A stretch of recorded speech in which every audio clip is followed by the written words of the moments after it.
다 함께 찬송가 218장 찬양하심으로 순예배를 하나님께 드리도록 하겠습니다.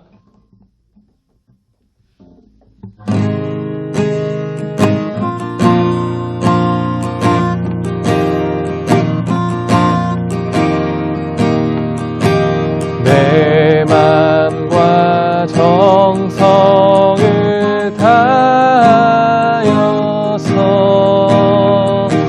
주 너의 하나님을 사랑하라.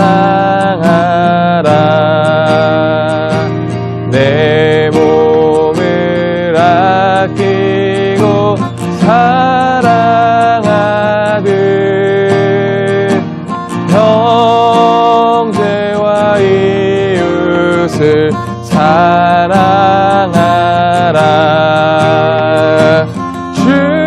주께서 우리에게 명하시니 그 명령 따라서 살아가리. 나 항상 주님을 멀리하고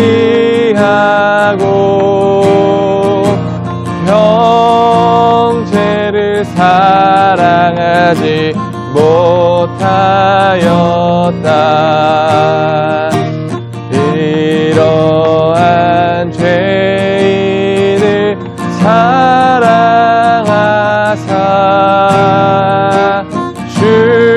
주께서 몸 버려 죽으셨다.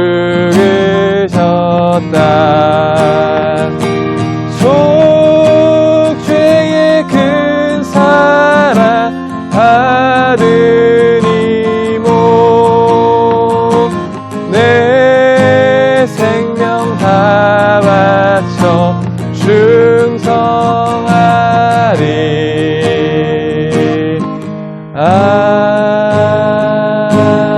아멘.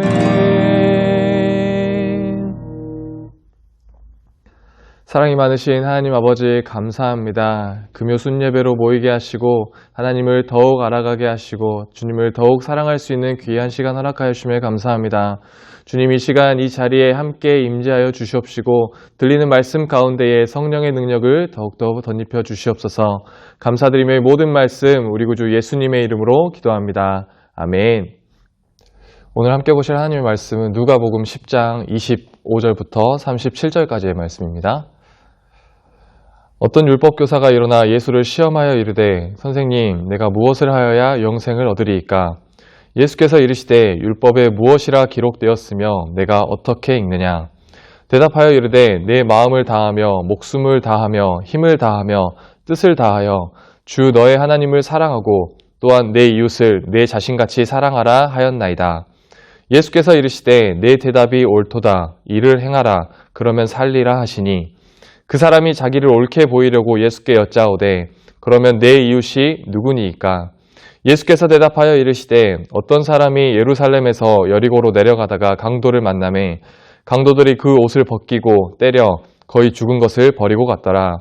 마침 한 제사장이 그 길을 내려가다가 그를 보고 피하여 지나가고 또 이와 같이 한 레위인도 그곳에 이르러 그를 보고 피하여 지나가되 어떤 사마리아 사람은 여행하는 중 거기 이르러 그를 보고 불쌍히 여겨 가까이 가서 기름과 포도주를 그 상처에 붓고 싸매고 자기 짐승에 태워 주막으로 데리고 가서 돌보아 주니라. 그 이튿날 그가 주막 주인에게 데나리온 2를 내어주며 이르되 이 사람을 돌보아 주라. 비용이 더 들면 내가 돌아올 때에 갚으리라 하였으니 내 생각에는 이 세 사람 중에 누가 강도 만난 자의 이웃이 되겠느냐? 이르되 자비를 베푼 자니이다. 예수께서 이르시되 가서 너도 이와 같이 하라 하시니라. 아멘. 오늘은 본문 말씀을 중심으로 내 이웃이 누구니까? 라는 제목으로 함께 은혜를 나누도록 하겠습니다.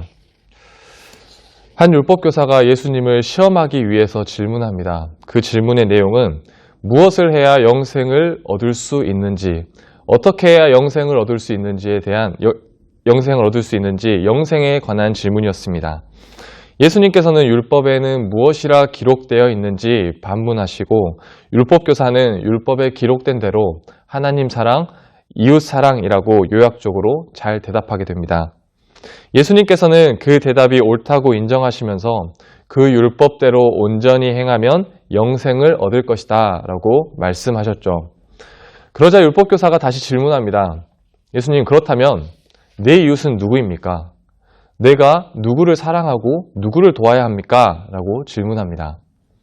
예수님께서는 거기에 대한 직접적인 대답은 하지 않으시고 선한 사마리아인의 비유를 들면서 율법교사에게 말씀하십니다.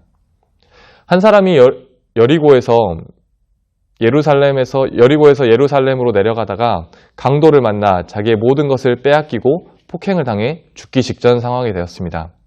그 길을 세 사람이 지나가는데 제사장, 레위인, 사마리아 사람 이렇게 세 사람이 지나가게 됩니다. 제일 처음 지나간 제사장은 그 죽기 직전의 사람을 보고 그냥 피해 지나갔습니다. 레위인도 쓰러져 죽기 직전의 사람을 보고 그냥 피해 지나갔습니다. 하지만 그때 당시 유대인들로부터 천대받고 무시당한 사마리아인은 그를 불쌍히 여겨 응급처치를 하고 주막으로 데려가 끝까지 그를 돌보아 주었습니다. 말씀을 마치시고 예수님께서는 누가 강도 만난 자의 이웃인지 율법교사에게 다시 질문하십니다. 율법교사는 자비를 베푼 자입니다 라고 대답을 하게 되고 예수님께서는 그렇다면 너도 이와 같이 하라 라고 말씀하시면서 둘의 대화는 마무리가 됩니다.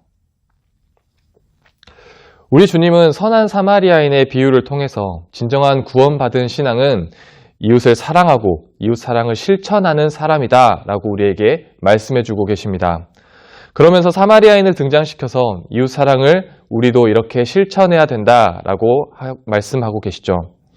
그런 의미에서 저는 오늘 어떻게 이웃 사랑을 실천할 수 있는가를 살펴보므로 성도님들과 함께 은혜를 나누고자 합니다. 주님께서 가르쳐 주신 이웃 사랑의 실천은 무엇일까요? 어떻게 우리가 이웃 사랑을 실천해야 될까요? 첫 번째는 도움이 필요한 사람이 있을 때 외면하지 말아야 합니다. 선한 사마리아인의 비유에 대한 주님의 교훈은 아주 명확합니다. 나의 도움이 필요한 사람이 주위에 있을 때 외면하지 말라. 내 눈에 보이고 내 귀에 들린다면 주의 사랑을 전할 기회이다 라고 생각하라는 것입니다. 제사장과 레위인은 주로 하나님을 섬기는 것을 주업으로 하는 사람들이었습니다. 예배하고 기도하고 성전에서 봉사하는 일을 하면서 먹고 살았습니다. 나름대로 종교적인 깊이와 열정이 있는 사람들이었습니다. 소위 우리가 말하는 잘 믿는다는 사람들이었겠죠. 그렇다면 왜 주님은 이들을 부정적인 사람들로 등장시키셨을까요? 그것은 하나님을 섬긴다고 하면서도 이웃 사랑을 외면하는 이율 배반적인 삶을 살 수 있다는 것을 우리에게 가르치시기 위함이었습니다. 만일 종교적으로는 열심히 있는데 사랑 실천이 없다면 주님께 인정받지 못하는, 주님께 칭찬받지 못하는 신앙이 된다는 것을 우리 주님은 강조하고 계십니다. 이처럼 주님께 칭찬받기 위한 이웃 사랑의 가장 기본적인 실천은 어려운 이웃을 외면하지 않아야 한다는 것이죠. 그렇다면 이웃을 외면치 않기 위해서는 어떻게 해야 될까요? 우리는 이웃을 불쌍히 여기는 마음이 있어야 합니다. 33절 말씀을 보면 어떤 사마리아 사람은 여행하는 중 거기에 이르러 그를 보고 불쌍히 여겨. 아멘. 주님의 긍휼의 마음을 품고 상대를 불쌍히 여기는 마음이 있어야 한다는 것이죠. 주님의 긍휼을 마음에 품어야 이웃 사랑을 실천할 수 있습니다. 불쌍히 여기는 동정하는 마음을 가져야 우리는 이웃을 사랑으로 섬길 수 있게 됩니다. 그렇다면 우리의 모습은 어떻습니까? 어려움에 처하고 위기에 처한 형제들을 돌아보고 있나요? 중보기도 하고 있습니까? 관심 갖고 있습니까? 이웃을 돌아보고 중보기도 하고 관심을 갖는 것, 여기에서부터가 이웃 사랑의 실천임을 반드시 기억하시길 바랍니다. 우리는 어려움에 처한 이웃을 절대로 외면하지 않아야 합니다. 세 번째는 우리가 할 수 있는 선에서 도와야 합니다. 사마리아인이 외면하지 않고 강도 만난 사람을 도와주는 장면을 주님께서는 설명하셨습니다. 34절 말씀을 보면 가까이 가서 기름과 포도주를 그 상처에 붓고 싸매고 자기 짐승에 태워 주막으로 데리고 가서 돌보아 주니라. 아멘. 먼저 가까이 다가갔고요. 응급처치를 해줬고요. 주막으로 데리고 가서 간호를 해주었습니다. 그리고 그 다음날 그는 다시 돌아올 것을 약속하고 그의 일을 보러 갔습니다. 사랑 실천을 위해서 목숨을 바치거나 그가 가진 모든 재산을 쓰지 않았다는 것이죠. 우리 주님이 가르쳐 주신 이웃 사랑의 실천 방법은 특별한 것이 아닙니다. 무리가 가고 부담이 가는 선에서 하는 것이 아니라 우리가 할 수 있는 선에서 이웃 사랑을 실천해라고 말씀하고 계십니다. 우리가 할 수 있는 최선으로 이웃 사랑을 실천하는 것, 우리의 전 재산을 파는 것이 아닙니다. 우리의 모든 것, 우리의 생명을 바쳐 하는 것이 아닙니다. 내가 할 수 있는 범위 내에서 자연스러운 삶의 실천이 되어야 함을 우리 주님께서는 말씀하고 계십니다. 오늘 이 말씀을 통해서 저에게 굉장한 찔림이 있었습니다. 최근에 있었던 일인데요. 명절 전에 한 거린이 이제 교회로 와서 사무실에 노크를 했었습니다. 그리고 나서 저에게 현금을 조금 줄 수 있냐라고 이렇게 물어보시더라고요. 그때 저에게 가지고 있는 현금도 없었고 그분에 대한 그런 행색에 그런 거부감이 있어서 목사님이 안 계시니까 나중에 오세요라고 말씀드리고 돌려보냈습니다. 그분이 돌아서서 나가시려고 할 그때에 담임 목사님께서 목양실에서 나오셨습니다. 그런데 그분을 보시고 그분께 인사하시고 그분과 대화하시고 그분을 선대하시는 모습을 보고 정말 충격을 받고 많은 생각을 하게 됐습니다. 오늘 본문에 나온 강도 만난 사람을 지나친 제사장과 레위인이 바로 저였음을 반성했습니다. 그때 제가 가진 현금이 없었더라도 그분을 마음을 다해 따뜻하게 대해주고 살폈어야 했는데 그러한 이웃사랑의 실천의 모습이 전혀 없었던 저를 보면서 하나님 앞에서 너무 부끄럽고 죄송했습니다. 물론 이러한 국어를 당연하게 생각하시는 분들이 많기 때문에 아마 대부분의 사람들이 거부감을 가지고 꺼려할 것입니다. 하지만 예수님이라면 어떻게 하셨을까라는 관점에서 생각해 본다면 아무리 당연하게 생각하는 사람들이 있더라도 아무리 그것을 당연하게 생각하는 사람들이 있더라도 예수님께서는 그분을 절대 지나치지 않으셨을 것 같습니다. 어려운 이웃과 약자들을 돕는 일에 예수님의 마음을 다하고 임한다면, 예수님의 마음을 가지고 임한다면 이것이 바로 믿지 않는 사람들에게 예수님의 사랑을 전하는 최고의 전도이자 또한 복음을 전하는 가장 좋은 방법이지 않을까 생각합니다. 예수님께서도 고아와 과부, 병든 사람들, 가난한 사람들, 이런 사회적 약자들과 함께 하셨습니다. 정말로 내가 예수님의 자녀이고 주님의 제자라면 그분의 정신을 이어받아서 어려운 이웃들, 나의 도움이 필요한 곳에 도움을 줄 수 있는 예수님의 사랑을 흘려보내는 그러한 사람이 되어야겠다고 생각했습니다. 오늘 저는 이 선한 사마리아인의 비유의 말씀을 통해서 약자들에 대한 색안경, 편견을 갖지 않을 것을 결단했습니다. 우리 모두 다 하나님 앞에서는 똑같은 사람이고 똑같은 죄인인데 누군가를 판단하고 누군가를 정죄하는 것은 정말 큰 교만임을 다시 한번 생각했습니다. 그리고 어떻게 하면 세상에서 그리스도인의 향기를 나타낼 것인가, 어떻게 하면 그리스도인으로 살아갈 것인가를 항상 고민하면서 이웃사랑을 생활화하는 마음을 가져야겠다고 결단했습니다. 현금을 조금씩 가지고 다니면서 도움이 필요한 사람들에게 도움을 주는, 그렇지 못하더라면 그 어려운 사람들을 따뜻하게 선대함으로써 그 사람들에게 예수님을 소개하고 복음을 제시하는 예수님의 사랑을 드러내는 사람이 되겠습니다. 그리고 현재 코로나가 장기화됨으로써 혈액이 부족한 상황이라고 합니다.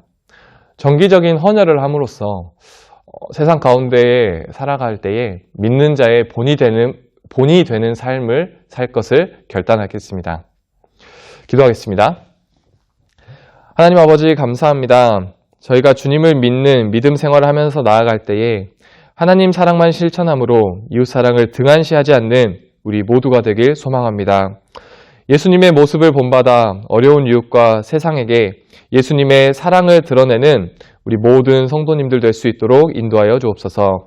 이 모든 말씀 예수님의 이름으로 기도합니다. 아멘. 하늘에 계신 우리 아버지여, 이름이 거룩히 여김을 받으시오며 나라의 임하옵시오며 뜻이 하늘에서 이룬 것 같이 땅에서도 이루어지이다. 오늘날 우리에게 일용할 양식을 주옵시고 우리가 우리에게 죄 지은 자를 사하여 준 것 같이 우리 죄를 사하여 주옵시고 우리를 시험에 들게 하지 마옵시고 다만 악에서 구하옵소서. 대개 나라와 권세와 영광이 아버지께 영원히 있사옵나이다. 아멘.